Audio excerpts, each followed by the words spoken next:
Un soir, le téléphone a sonné vers 19h. C'est moi qui ai pris. Est-ce que je veux parler à Teddy? Oui, je lui ai passé le Teddy. Petite conversation. Teddy raccroche et me dit je vais à la présidence. Je lui dis tu sais, je n'aime pas tes visites à la présidence, particulièrement à cette heure-ci. Il dit, c'est l'heure idéale pour te faire dîner. Je sais que je ne veux pas que tu manges là. Je voudrais que tu te rendes compte, que tu saches que tous les proches de Sékou Touré évitent de manger chez lui, à commencer par son frère Ismaël, à commencer par son ami Saïfullah Diallo.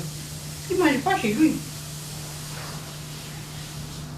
Il me dit non, non, c'est pour discuter d'un dossier. Il ramasse un dossier, il prend la voiture, il s'en va.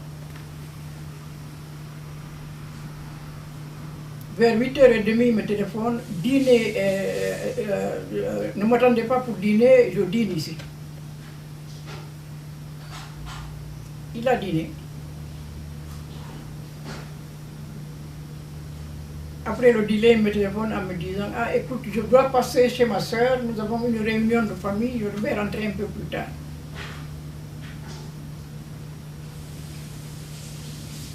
Il va chez sa soeur. Il a 2 visiteurs. Et j'appelle chez sa soeur pour lui dire qu'il y a 2 gouverneurs de région qui sont là, qui voudraient tout voir. Il rentre à l'intérieur demain matin, il voudrait absolument te voir ce soir. Quitte la réunion de famille, il vient s'entretenir avec ces 2 messieurs. Et demain, peut-être 11h, déjà, ces gens sont partis. On s'est couché. On a dormi. Vers minuit et demi, 1h, c'est sa nièce qui tape à notre porte. Car il y a des militaires à la porte. Je bondis la première.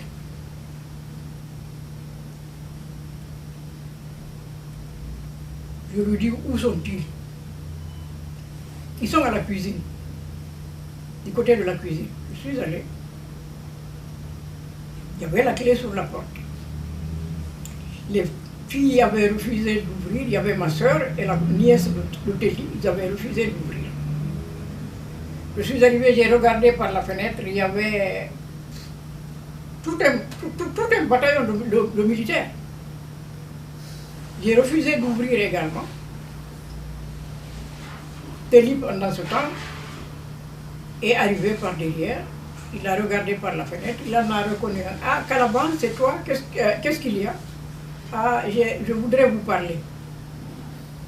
C'est Teddy qui a ouvert la porte. Calaban est rentré avec lui, toute une tapée de militaires derrière lui. C'est la nièce de Teddy qui les a suivis. Moi, j'étais cloué à la cuisine, je ne pouvais plus bouger. Elle est revenue me dire, Tanti, quand vous appelle? Je suis arrivé. On m'a laissé faire un chemin, je suis passé.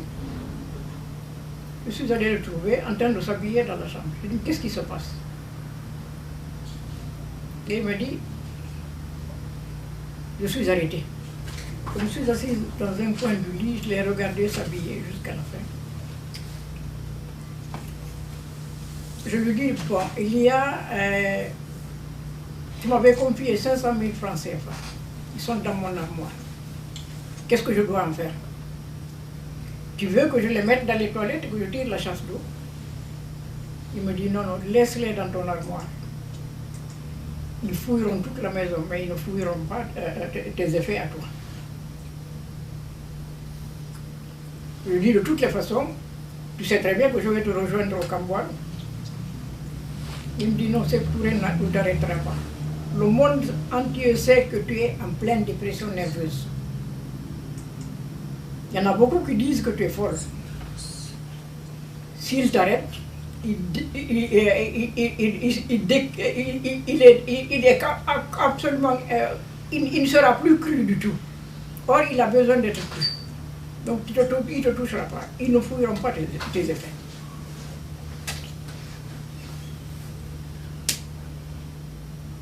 Il a fait une prière de 2 rakas.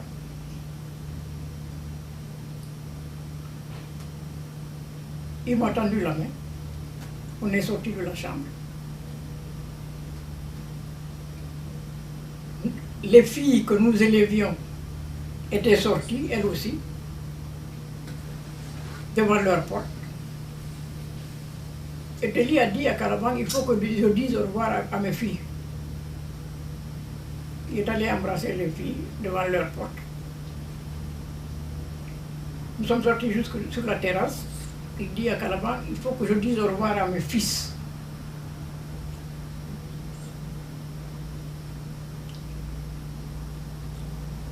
Quand les militaires arrivaient, mes neveux que nous élevions étaient sortis pour chercher du pain. Parce qu'à ce moment-là, on trouvait du pain à la boulangerie qu'entre minuit et 1h du matin. Donc les enfants étaient programmés tous les jours à minuit pour aller à la boulangerie chercher du pain. Ils avaient été arrêtés au portail. Et l'un d'entre eux avait fui pour aller prévenir les enfants à l'annexe qu'il y avait quelque chose de nouveau. Alpha était à l'université en train de réviser, c'était la période des examens. Tierno, seul, était en bas, le fils aîné. Tierno est monté, a rencontré Teli dans les escaliers, qui lui a dit, on vient de m'arrêter, je te confie ta mère. Et Tierno lui dit, mais papa, qu'est-ce que tu connais de cette affaire? Il lui dit, je ne connais rien de cette affaire. Je ne connais rien de ce que... Il faut que tu mettes ça en tête et il faut que tu le gardes. Il est revenu se remettre à la disposition de ceux qui étaient venus l'arrêter. Nous sommes restés sur la terrasse à les regarder. Ils sont sortis. Ils avaient leur jeep garé un peu plus haut. Les jupes ont démarré. On a compris qu'ils étaient partis.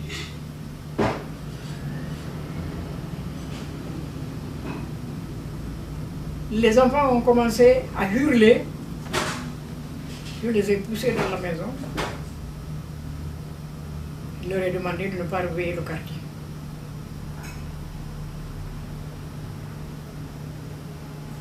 Tierno qui a pris le téléphone pour appeler sa tante. Juste pour lui dire, tante, tu reconnais ma voix? Ah oui, c'est Tierno. Qu'est-ce qu'il y a? Dit, maman te demande de venir. Elle dit, on a arrêté mon frère. Tierno lui dit, maman te demande de venir. Elle hurle et elle jette le téléphone. Il a arrêté mon frère, il a arrêté mon frère.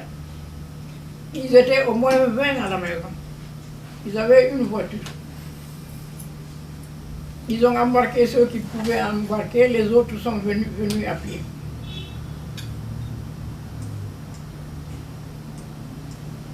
Au bout d'une heure, toute la famille était réunie au salon. Ils ont commencé à pleurer, je leur ai dit non, on ne pleure pas ici. Ça fait 5 ans que moi je pleure. Vous m'avez traité de folle. Ce qui me faisait pleurer est arrivé aujourd'hui. Je dis, je ne veux que personne pleure ici. Chacun n'a qu'à aller pleurer chez lui. Je ne veux pas de larmes ici, je ne souhaite pas de larmes ici. Tous ceux qui veulent pleurer n'ont qu'à partir. Dites seulement, j'ai 2 problèmes. J'ai Baïlo, le frère d'Oteli qui est en Sierra Leone, qui doit venir aujourd'hui. Il faut trouver quelqu'un à placer dans les frontières entre la Sierra Leone et la Guinée pour arrêter Baïdou. Parce que s'il arrive ici aujourd'hui, il sera arrêté. J'ai un autre problème. Là où son frère est à Mamou, il faut le prévenir, il faut qu'il prévienne la famille à Portac. Je dis ma famille à moi la prendra par la radio ou par les parlementaires. Ce n'est pas la peine de déplacer quelqu'un jusque là-bas.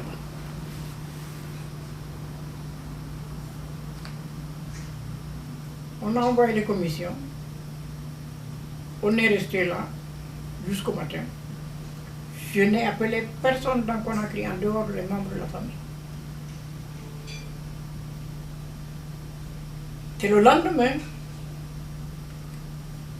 Madame Bari, l'épouse du meilleur ami de Diallo-Telli, est allée au marché. Elle a envoyé son boy au marché, qui revient à la maison et lui dit Hadja, quand on vit ensemble, il faudrait se confier quand même les problèmes difficiles et tout ça. Elle lui demande, mais de quoi tu parles? Il dit, mais vous ne nous avez pas dit qu'on a arrêté Diallo-Telli la nuit. Elle dit, mais je ne savais pas. On a arrêté Telli la nuit. Il dit, ah, c'est ce que j'ai entendu dire au marché. Hadja se prend la voiture directement chez moi.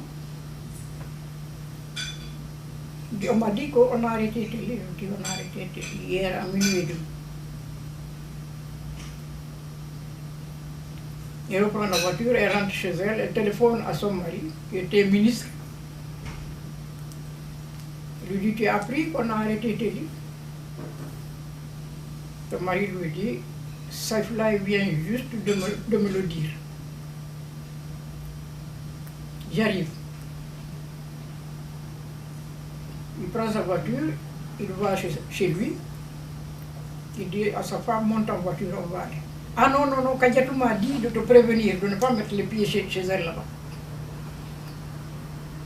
Il dit, je vais avoir peur de quoi encore? Monte en voiture, on va aller, sinon je vais aller seul.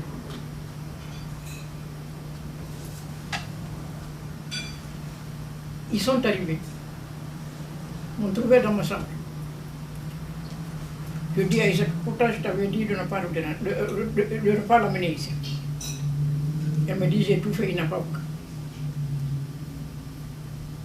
Alors Pamar me regarde et me dit, maintenant tout est clair. Je dis, malheureusement pour vous, c'est aujourd'hui que tout est clair. Pour moi, tout est clair depuis 5 ans. Je vous en parle, vous n'avez pas voulu me croire. On m'avait traité de folle. J'ai avalé tous les somnifères du monde pour m'en sortir, prescrit par vous, pour guérir d'une folie. C'est vous qui étiez les fous, ce n'était pas moi. Je dis maintenant, voilà la preuve. Je vais te demander maintenant de partir d'ici et de ne plus remettre les pieds. Il fait un tour dans la maison, dans le salon, complètement fou. Il ressort, c'est sa femme.